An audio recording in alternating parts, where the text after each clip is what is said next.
Kaya para sa mga taong mas pinili yung insecurities nila kaysa maging grateful sila, totoong wala talaga silang unawa, hindi sila marunong tumanaw sa kung ano yung pinanggalingan nila.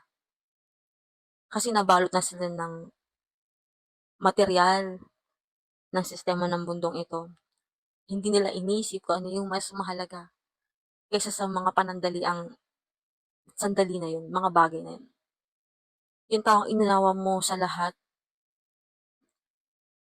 nung dumating na yung time niya, kinalimutan niya na yung mahalaga sa buhay niya. Masaya kaya sila sa buhay nila? Or they're just pretending na okay sila pero deep inside, mabigat pala sa kanila? Or they're just pretending, sabi nga, fake it until you make it. Kung ako yan, hayaan mo na lang sila. Let them. Let them live their lives.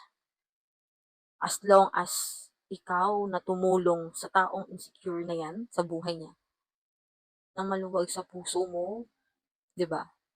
At wala kang iniintay na kapalit. Yun yung mas nakakatuwa. Kasi ang dami mong ginawa, ang dami mong tinulong para sa taong yan bago ma-achieve yung pangarap niya. Eh hindi ka nag-expect ng return. Yun yung masarap sa feeling. At alam ko na mas pagpapalain ka na tumulong despite na talikuran ka. Yun lang.